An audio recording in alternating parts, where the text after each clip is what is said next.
What's up, broskies? Damocles here, and today, by popular demand, I'm bringing you my solo queue tier list for Pokemon Unite. This is going to look very different from my overall tier list I just dropped, so if you want to go and see that one, go check it out, but don't be surprised if you see some characters that are way lower than you would expect them to be, or way higher than you expect them to be.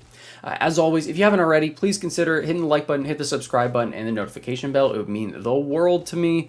Follow me on all socials. I got TikTok for shorter guides, Twitch for streaming, and follow me on Twitter or Discord if you want to ask any questions or anything like that. And as always, if you disagree with anything that I say here, this is all just my opinion, and drop your discussion in the comments below. I'm more than happy to talk about it. So let's do it. Remember, guys, this is a solo queue tier list. This is for people that are playing alone, or maybe they're just playing with one other person and they want to be able to solo carry games, because that is what I'm basing this off of. It's a totally different criteria than the overall tier list. So just starting it off, let's go with Pikachu. Pikachu, I'm putting it into the D tier, straight off the jump, simply because this character is phenomenal in lane. But outside of lane, when it matters the most, you disappear. There's not too much you can do to actually influence a team fight later on in the game, especially if your teammates are bad and the enemy team is good, meaning you're going to have to 1v9. Pikachu is amazing in lane. Electro Ball, really nice. You can secure some kills, but objective taking potential, not really there. And team fighting potential in the last 2 minutes, not really there either when you're trying to basically solo carry a game. So for that reason, I have to put Pikachu in D tier, guys. It's got to be there. Got to be there. Who else do we have here? Let's do Mr. Mime. I'm going to put Mr. Mime in A tier. Mr. Mime is a solid damage support. And that's what matters, is if your team is terrible, you really don't want to be playing supports. And that's what you need to be operating under the assumption of when you're playing these games. Because a large amount of the time in Pokemon Unite, because of the rank system, because of matchmaking, your teammates are not going to be that great. Or you just have to assume that they're not. So Mr. Mime makes it so you're not just 100% beholden to hoping that your teammates are good at the game. You are actually able to deal some damage yourself. You're able to one-hit KO somebody if you're running like a Choice Specs build. You can prevent people from throwing at Zapdos with walls. Your Unite move can make it so even if your teammates are bots, it gives them time to actually fight in team fights. So Mr. Mime is in A tier just because it actually has raw damage output that makes it more of a threat and less reliant on just pure, hoping that your teammates will carry you. What else do we got here? I'm going to take Absol. Absol is going to be an S tier. The reason being is that Absol is able to heavily impact all of the lanes from the jump at the start of a game. And level leads are everything in this game. Experience leads are everything in this game. If you are a solid player and you go and you pick up Absol and you want to go and carry your team, yes, your last few minutes of the game are not your strongest point. You're very squishy, but your starting few minutes, you're able to go and nuke everybody on the enemy team. You cannot lose a fight as Absol in that early game. Even 1v2s, most of the time you should be able to win if you're going like a crit build. And because of that, you're able to help your teammates, even if they are terrible. You're able to help your teammates to snowball their lanes and win their lanes and give them an experience advantage. And just by giving them that experience advantage, you're basically providing a cushion, right? So if they are this level and the enemy team, if they're this level and the enemy team is this level, allowing your teammates to have just a little bit of an XP advantage makes up for the skill deficit, and does it fall off a little bit later on in the game? Yes, but the sheer amount of pressure and the ability to one-shot people for a large portion of the game and keep them down, prevent them from getting back in the game, I'm putting Absol in S tier. I just think it's a solid solo carry pick. Who else do we got here? Machamp. I'm putting Machamp into the B tier here. Machamp, you guys might have seen my Machamp like One Punch Man build. If not, go check it out. But basically, Machamp can deal a lot of damage where it gets really hurt is in lane, and just in comparison to some of the other junglers in the game, it does not fare as well in those early game matchups, but it does do a large amount of damage once you get rolling, and the Unite move is excellent for securing objectives and, you know, 1v3ing or 1v5ing team fights. So for that reason, I'm putting Machamp into B tier. It's a solid damage character. It has some really solid like 1v2 potential even earlier in the game, but it does lose out in some of those jungle matchups later on. So that's why it's got to be in B tier. It's just lacking in comparison to some of the other junglers, and a large portion of what makes up the upper tier of this tier list is those junglers. And that's why, you know, you're probably thinking, why is Machamp beneath Mr. Mime? It's like, you got to think about it in terms of like how many supports are there in the game versus how many junglers are there in the game. So Machamp is going to be in B tier, still a solid character. You have some nice 1v5 potential. It's just the raw damage output is not the same. Okay, Crustle. Crustle is going into the A tier. Why? It's because of the cheese that Crustle is able to provide for you. If you're going to be playing a defender, Crustle is not a bad solo queue defender. Overall, it's one of the weaker defenders in the game, but in terms of solo queue and just being able to cheese victories, Crustle is really solid. I might actually bump it up to S tier later on in the video. We'll see. But basically, if you're running the classic Crustle build right now, which is Buddy Barrier, Score Shield, and Scope Lens, with Stealth Rocks, you're able to actually deal a decent amount of damage to objectives and speed clear, you know, Dreadnought and steal some while Pokemon camps from the enemy team using Scope Lens and Stealth Rocks like crit modifiers. And then also you're able to cheese scoring goals, especially later on in the game when you get double points, by popping Buddy Barrier and your Unite move. It basically makes the enemy team have to cut through like 5,000 HP in order to actually stop you from scoring, which means you can clutch out some wins and you can get early advantages with Crustle fairly easy. And so that's why Crustle is going to be an A tier. Just in terms of the cheese and what you're able to do with the cheese, I think that it's a decent solo queue pick if you are going the defender route, which I wouldn't necessarily recommend, but if you are, Crustle's solid. What else we got here? Wigglytuff. I don't want to do Wigglytuff yet. Let's do Slowbro. Slowbro, I am putting it into C tier. The reason being is that Slowbro's kit is heavily reliant upon locking down one individual character. It's much more of a single target focused tank, and its objective taking, not that great. Yes, you can run like Scald Bro builds like I have on my channel for like damage, but that's more of like a Mime build, right? In terms of actually playing the role that it's meant to play in an optimal way, Slowbro is much better in a team composition where you can at least communicate and say, hey, I'm going to focus down this one carry, everybody jump on it. So for that reason, I'm putting Slowbro in the C tier. You're not going to be able to really carry any games just as a Slowbro if you're 1v9ing. I hope that makes sense. Okay, can carry 1v9, Venusaur. Venusaur right now is straight up insane. This character, and when I say can carry 1v9, I mean your teammates are trolling you and the enemy team is destroying your teammates too.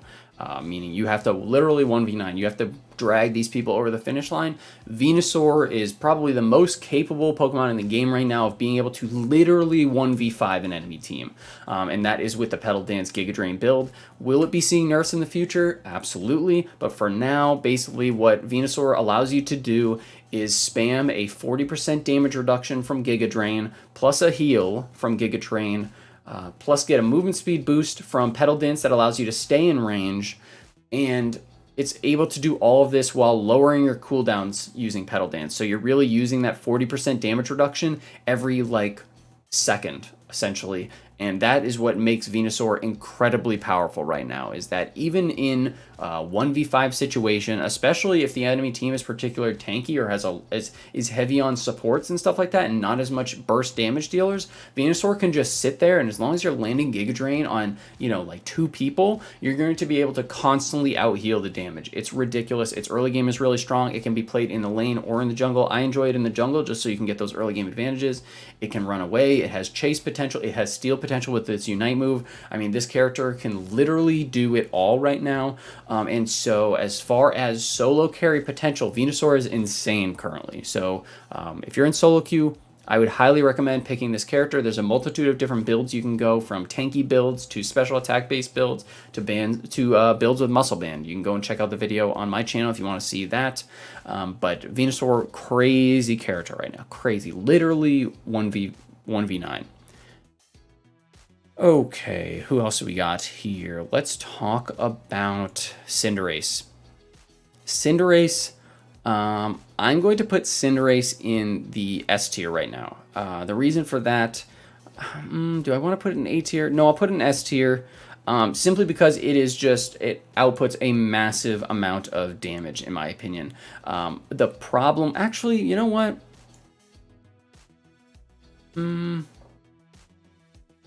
No, that's fair. That's fair. Okay, so the thing with Cinderace is that it outputs a massive amount of damage. It's a fantastic 80 carry.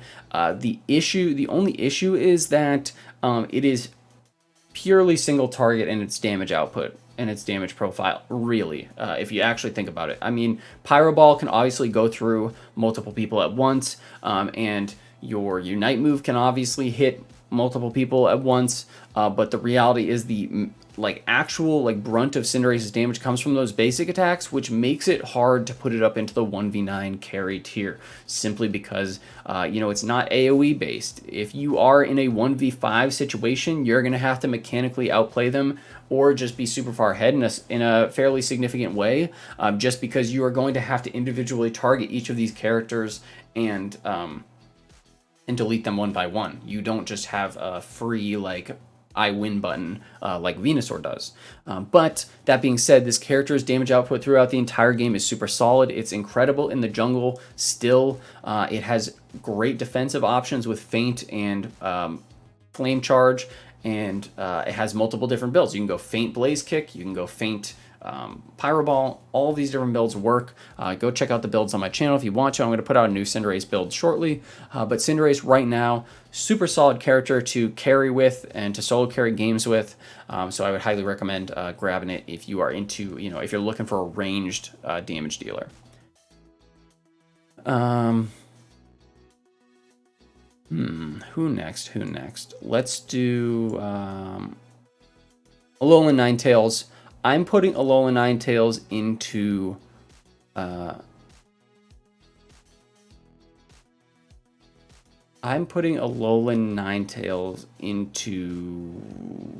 C tier. Thought about putting it in D tier. The issue with Alolan Ninetales is the damage output. The damage output is not that fantastic. In terms of total damage output, it's an attacker, so it's taking up that position on your team. And it has some great utility with CC and freeze and damage reduction in terms of if you're going the Aurora Veil build. It is a solid lane bully. It's just that if you are trying to solo carry a game, Alolan Ninetales is going to be a tough sell. It just is. It's not going to have that ability to just, remove people and automatically win team fights. Even if you're going the, Avalanche Blizzard build that I have on my channel, which allows you a little bit more burst, you're still beholden to those cooldowns. And after that, you don't have the same movement capabilities of some of the characters higher up on the tier list. And so it's really easy to just jump on that Alolan Ninetales, even if you are able to kite them out. So for that reason, I got to put it in C tier. Its objective taking is not that great. It has okay steal potential with the Unite move, but the Unite move does not do that much damage. So for that reason, Alolan Ninetales is in C tier. Garchomp.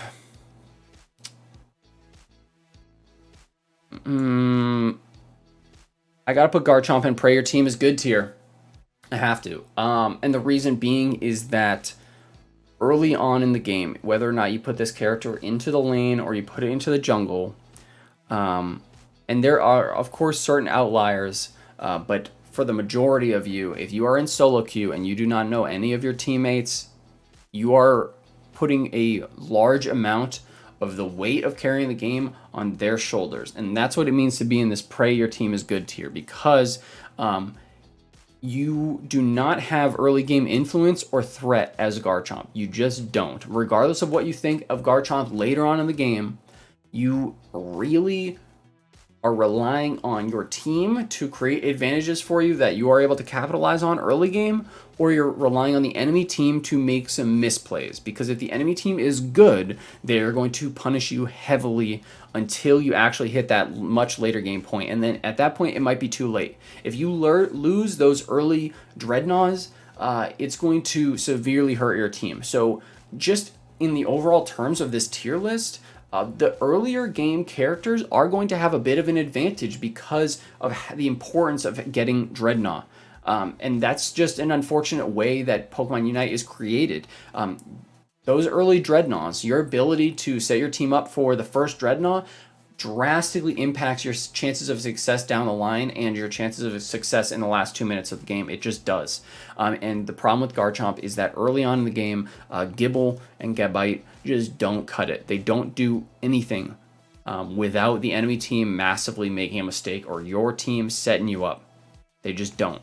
You're going to get dumpstered by a large amount of the characters that are on this list early on, and you are, whether or not you think you're amazing or not, even with me, like I know, okay, I'm good. I can go and I can carry games with a Garchomp, but in the back of your head, you're thinking, man, I hope the enemy team is not playing some super meta picks. I'm hoping that my team does not super feed, because if my team feeds and I'm playing Garchomp, that means I am going to be even more useless. I can't just dig them out of it. I have to basically go and try and just solo AFK farm for the entirety of the game while my team loses everything.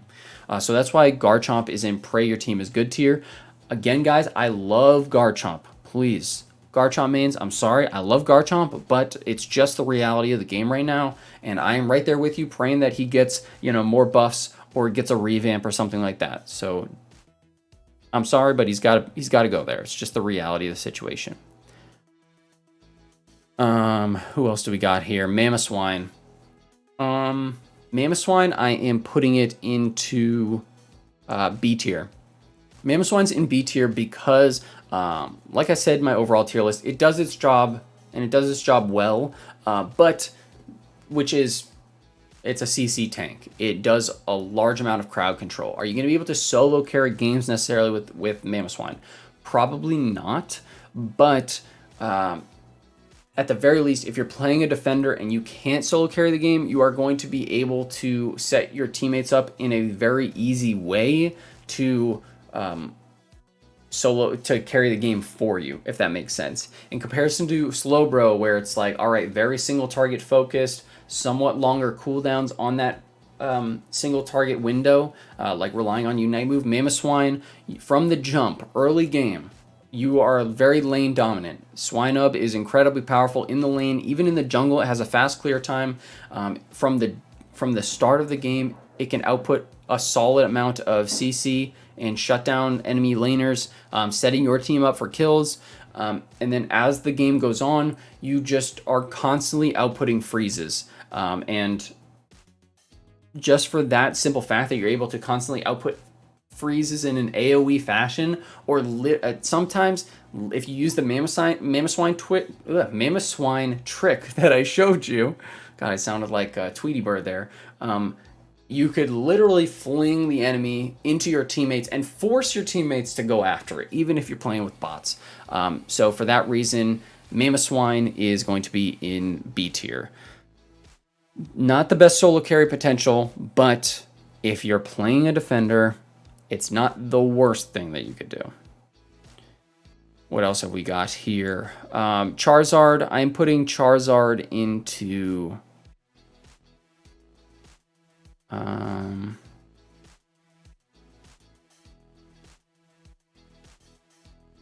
putting Charizard into A tier. You guys might be surprised by this. The fact of the matter is that Charizard's nerfs hurt it a lot, in my opinion. It just, the way they revamped the Unite move, so that you're seismic slamming before you actually start, it hurts Charizard's team fight potential. It doesn't make it that Unite battery that it once was. It hurts its objective taking potential. Otherwise, Charizard would probably be in the can carry 1v9 tier list if they didn't make the changes that they recently made to this character. But the reality of the situation is that this guy does output solid damage. And as far as all-rounders are concerned, the amount of damage that it's able to output and the fact that you could potentially go and just solo unite the enemy carry and take them out of a team fight puts this character up a few bumps on the tier list, in my opinion.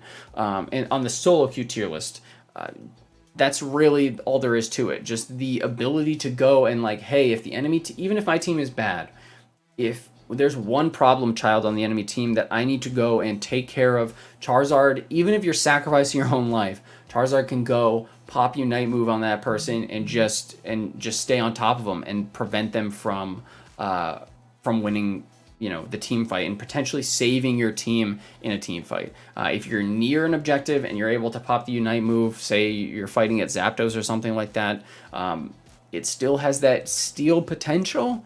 It's just not as high as it used to be. And is it going to be your absolute go-to pick for an all-rounder? No. But it does have a solid damage profile in comparison to some of the all-rounders in this game. So for that reason, Charizard is going to be an A tier. If you're a solid Charizard, you can still go and you can lock down enemies. You have some okay lane matchups. You have some okay jungle matchups. You can hang out there for a decent amount of time. You have some great itemization. So Charizard is in the A tier for me. Okay. Eldegoss. Eldegoss, I'm putting it in D tier. You guys might be like, what the heck? And Eldegoss players, I'm sorry. I almost want to put it in Pray Your Team is Good tier. Actually, I'm going to. I'm going to do it. So I know I'm going to get some comments for this, but the reality, guys, is that this is solo queue.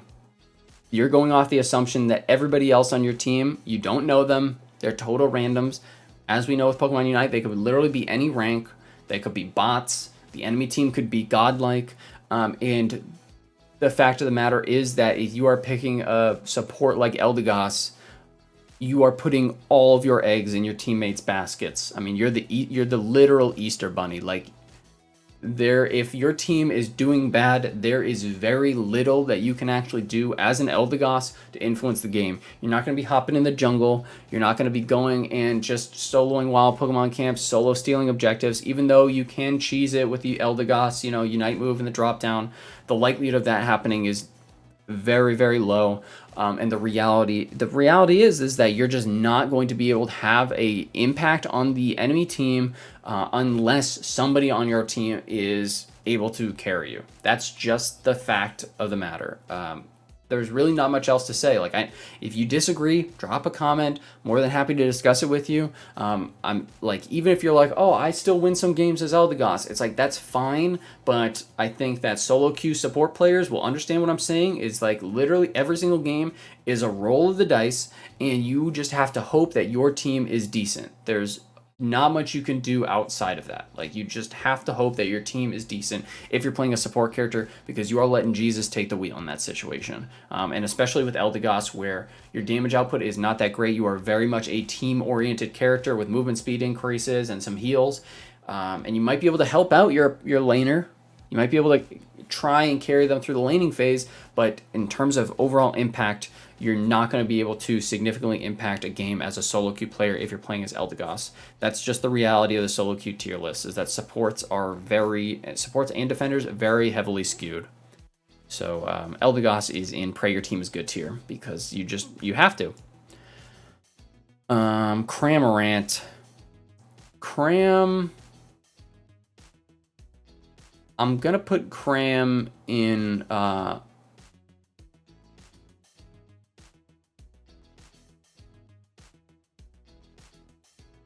I'm gonna put Cram in A tier. I feel like Cramorant, what it does well is that it steals wild Pokemon camps from the enemy laners, and that puts them behind. Cram's a solid lane bully, and usually you can try and carry that later on into the game, you know, with XP advantages. The Surf Hurricane build does a decent amount of burst damage, and it hits in an AoE, and it's CC, so you're able to impact team fights decently well, and your objective steal potential is not the best, but with the Hurricane Surf combo, if you do get ahead as Cramorant, it's really easy to, you know, very close to 100 to 0 certain carries or take them out of team fights. As far as a special attacker is concerned, the Unite move is just okay. You can help securing objectives just by zoning enemy players off of it. Is it going to be your go-to pick for a solo queue character? In terms of a special attacker, no. I just don't think so. The main issue with Cram is the actual objective taking potential. And the pure team fighting potential once your cooldowns have been used up. The amount of damage that you deal is solid when you're using those cooldowns, and the Unite move provides an element of sustained damage, but the reality of the situation is that Cram's basic attacks are atrocious, and if your team is trying to solo carry... Actually, you know what? Gosh... I'm putting it in B tier, and you know what? I'm moving Mr. Mime down too, because I think it just has to go there. So the reason why I'm moving both of them down is going to be is the objective potential. Both of them deal super solid damage. Both of them can help your team win team fights, but the fact of the matter is that if you are trying to play a game in solo queue, and you know you're trying to secure Dreadnoughs when maybe one person is only rotating to Dreadnought, it's going to heavily skew away from special attack characters simply because the damage output on those objectives is so much slower. So even if you win a team fight, the enemy team is going to be able to come back and you know, still fight you on it. You can't just take it. You have to rely on your team somewhat to be able to go and actually output damage to those objectives if you want to take them.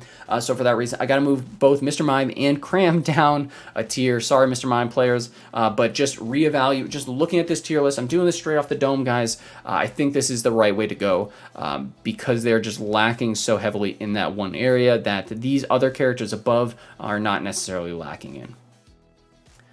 Snorlax. I'm putting Snorlax in B tier as well. I just don't think that in terms of solo carry potential, yes, you can do some really nice things with Snorlax and block, and I'm putting it above, you know, Swine and some of these other characters. It's one of the best defenders in the game, so if you are, you know, really pigeonholing yourself into just playing defenders in solo queue, then Snorlax is still a solid pick, and it's one of the best defenders in the game. It's just that in terms of being able to influence the game if your team is being bad, the potential is not as much there, right? If you have even one teammate, if you're in duo queue, if you have just one teammate that can listen, then Snorlax probably goes up into A tier. But the fact of the matter is that, you know, the build you'd probably be running is not the Flaelax, Godlax build on my channel. It's probably the Heavy Slam block build. And despite Heavy Slam and block being super great abilities, and Heavy Slam, you know, you see some Snorlax's steal objectives with Heavy Slam and stuff like that, the real likelihood of you doing that on a consistent basis is not very high, and block literally in its nature is making it so you're setting things up for your teammates and making it so you literally can't do anything while that block is up. So Snorlax is going to be in B tier, and you guys are going to see, well, I mean, I guess you've already seen a theme with defenders. The solo queue tier list is heavily biased towards damage dealing characters, because honestly that's what's going to win you these games and what's going to be able to carry these games if your teammates are bad. That's the reality. And I've said that a million times, but whatever. Greninja, I'm putting it into S tier along with Cinderace. Both of these characters are, you know, I refer to them as, you know, they're one and the same, in my opinion. Greninja deals solid damage. Most of it is single target. It has some great defensive options. It has some great damaging options. It can take objectives very well because it is an attack-based character. Its Unite move, not the best in terms of utility for stealing objectives, but it's okay for a defensive option and trying to escape or maybe trying to engage. You know, Surf is still an okay option if you want to go that route and really just try and take all the kills from your team and carry that way. But the go-to build right now is Double Team Water Shuriken because Surf and Smokescreen saw some nerfs along with Greninja's attack damage. But overall, I just think that Greninja's a solid character to carry games with, a solid character in solo queue, and you can't go wrong playing either him or Cinderace in that situation. Gardevoir. Gardevoir is going in Pray Your Team is Good tier because the reality of the situation is that Routes is the weakest character in the entire game by a country mile for a long time. That's just it. And again, Dreadnought spawns at 7 minutes. Are you going to be in a situation that you can actually fight a team fight and secure an objective in those, you know, after those first 3 minutes as Routes? No. It's just the likelihood of that happening is literally zero.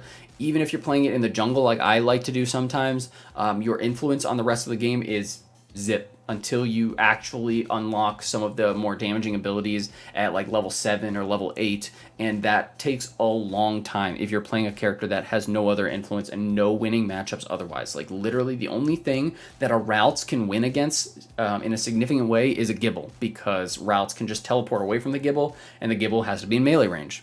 That's it. Otherwise you are dooming your team to have to carry you through the first half of the game, essentially. Even if you're going Psyshock build, you're not going to get that online until probably minute 5, and half the game is over at that point. The enemy team might have Dreadnought, you know, and be positioned for the second Dreadnought already. And so for that reason, Gardevoir is in the Pray Your Team is Good tier, because you have to hope that your team does not do anything atrocious in the early game and that they just let you sit there and happily farm.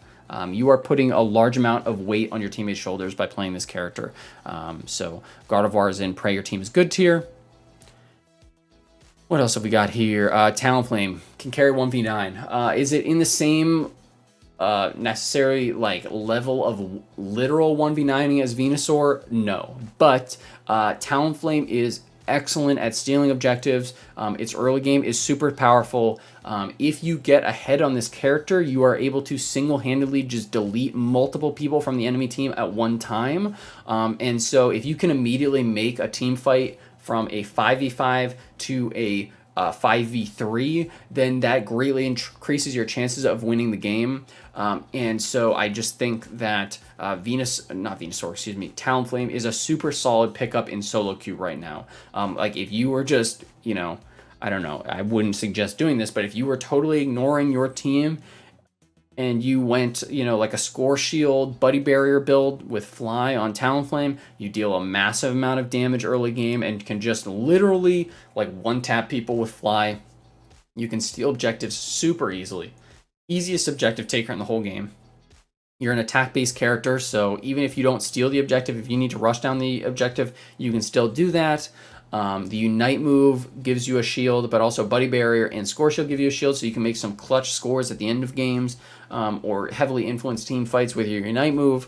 This character just has so many good things going for it as a solo damage dealer that I have to put it into can carry 1v9 tier, because you just have so many opportunities where even if your team is terrible, if everybody's going Rotom the whole game and nobody goes to Zapdos, you still have a really solid likelihood of being able to steal those objectives with one ability using Talonflame and totally change the course of the game. So Talonflame is in can carry 1v9 tier. Blastoise, I'm putting Blastoise up in A tier. The reason why this character is in A tier in comparison to some of the other defenders, I'm putting it ahead of Crustle, is the damage output. The damage output is just... Actually, I'm not putting it ahead of Crustle.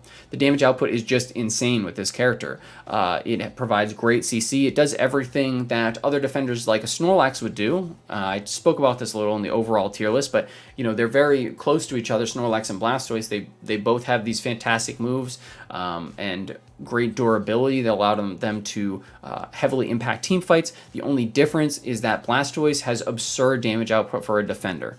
And so you are literally able to just 100 to like 25% like an entire enemy team if your HP drops below 50% health and you pop your Unite move, which makes it really solid for stealing. It makes it solid for objectives and Zapdos, and it makes so you don't have to just run away from enemy carries. You can actually fight them and solo them out. So if you're playing a defender, Blastoise is a solid choice in solo queue, but do I recommend playing a defender necessarily? No.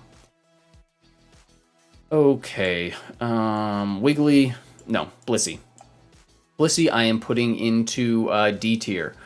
You might be thinking, why is Blissey in D tier in comparison to Eldegoss? And the reasoning behind that is purely out of Helping Hand, because Helping Hand, even if your team is atrocious, having faster objective takes, having just giving them that slight edge in team fights is going to provide some level of impact.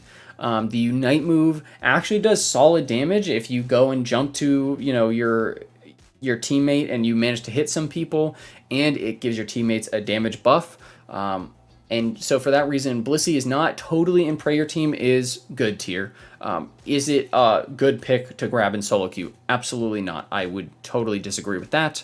But I feel as though this character, at the very least, Helping Hand is somewhat useful in team fights. Obviously, Eldegoss, the heal is very useful in team fights as well, but being able to heavily influence objective takes and just basically provide a attack speed bonus and a damage bonus to your team and just upfront heal them with Blissey, I think Blissey goes in D tier. And now that I'm thinking about it, Pikachu's going into C tier.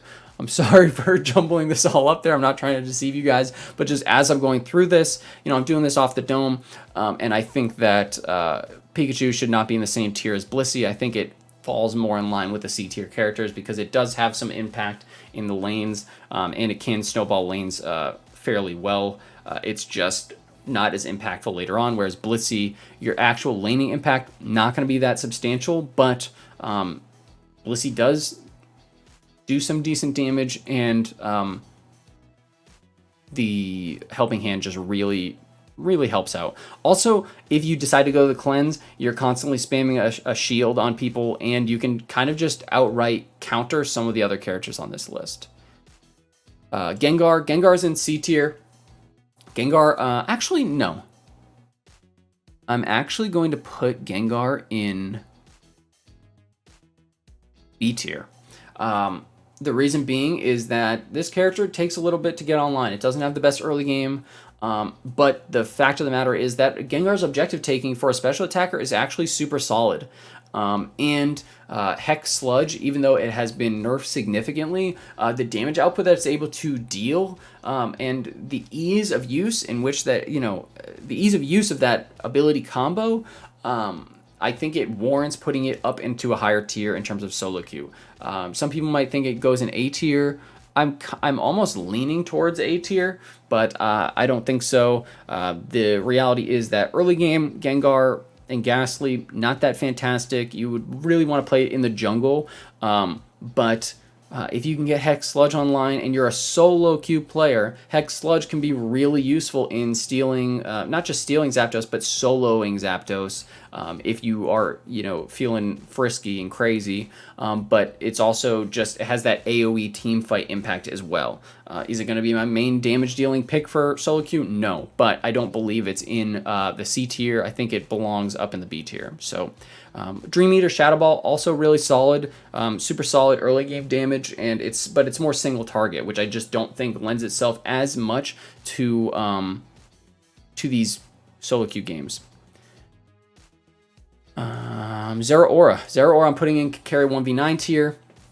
This character, the damage output is redonkulous. It has a lot of good itemization now from its upgrades in sorry, not upgrade, but the update, the mobile update that dropped, you know, Razor Claw into the game and Weakness Policy into the game, which also are really solid item options. With Zeraora, you want to go Discharge 100% of the time. Do not go Wild Charge. Wild Charge is a bait. Do never do Wild Charge, guys. Never. Discharge is the way to go. The amount of damage that it outputs is insane, and it literally is able to 1v3, 1v4, 1v5. You want to pop Buddy Barrier on this guy, even if you're going a damage build, just because it allows you to get that 1v5 potential. Because the more damage it takes, the more damage it deals. So by being able to go and get your health low, being in the middle of a team fight, and then pop a Buddy Barrier, pop your Unite move, and then pop a Discharge and just melt collectively an entire enemy team. It's a super solid character. It is really solid defensively because it's able to jump away if you're either running Volt Switch or Discharge. It's strong at all levels of the game. It's just a really solid character, and if you use that little Zeraora switch technique, that's, you know, that I showed you guys in another video, you're able to do some crazy things in style on people. So Zeraora can carry 1v9 in my opinion. I think it's a solid solo queue pick.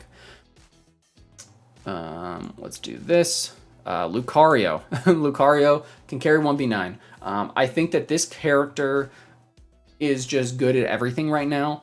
I don't think it has the absolute raw damage output that these other Pokemon have, but it's just a tad under that, and it's tankier, and it can take objectives, and it can win in lane. And that's really where you're going to be playing Lucario. It's probably the best of the laning matchups in that can carry 1v9 tier, simply because the thing has no weaknesses. None.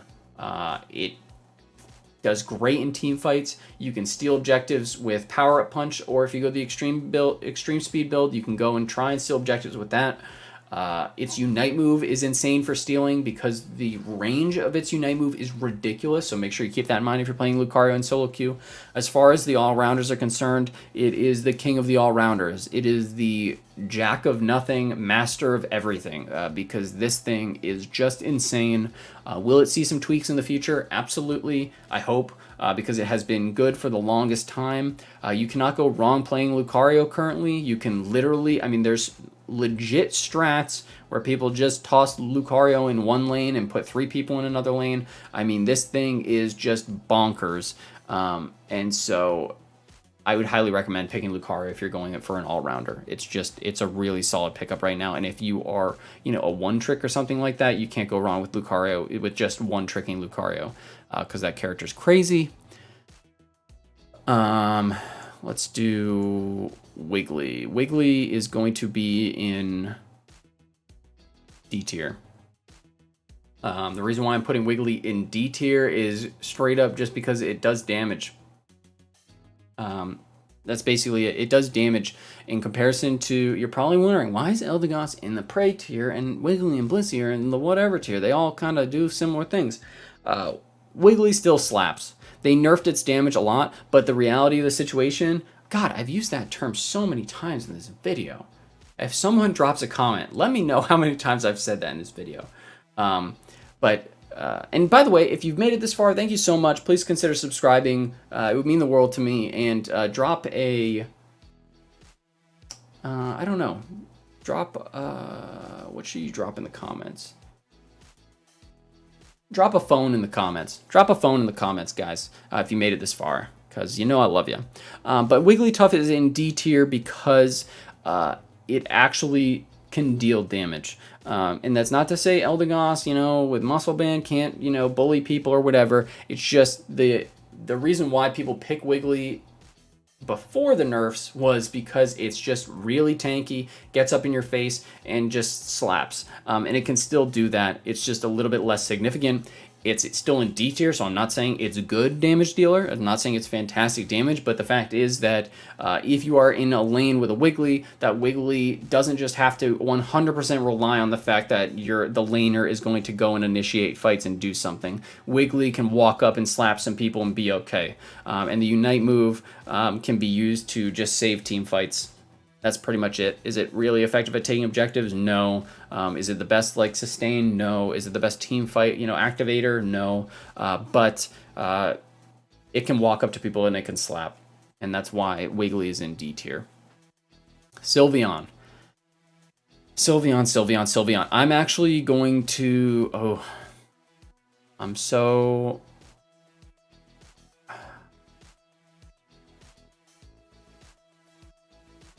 I'm torn here, guys. I'm torn. Because the damage nerfs, you know, impacted this character a lot. And so I'm just not sure. Do I put it up in the same category as these people? Oh. I wish I had a halfway between S and can carry 1v9 tier.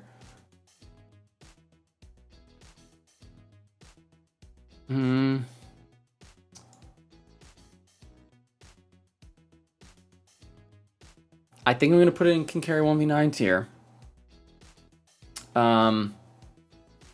Yeah, I'm going to do it. So I'm putting it in can carry 1v9 tier, but you should know it is a very hard fought decision. And the reason why I'm putting in can carry 1v9 tier, damage output solid throughout the game, even though it just got nerfed. But the real game changer is the level 8 Unite move. Straight off the top, like the fact that you can have your Unite move before Dreadnought spawns heavily influences the rest of the game. And the amount of damage that's able to output, still solid. It's still a relatively safe character to pick because Calm Mind is a spell shield and a movement speed increase and a special attack boost all in one. Hyper Voice is AoE damage. It goes through enemy teams. It's AoE. It melts teams. It's fairly mobile for a character, even if you're going like the Mystical Fire build or something like that. You have the dashes. It's pretty easy to use. The Unite move allows you for allows for a lot of forgiveness and mistakes because it allows you to basically get like a full heal, and because you can use it earlier than other people are going to have their Unite moves, you have an advantage at Dreadnought for your team automatically. And so for that reason, Sylveon is going to be in can carry 1v9 tier. Simply based off of that fact. Damage output, everything all together makes that character still really solid pick.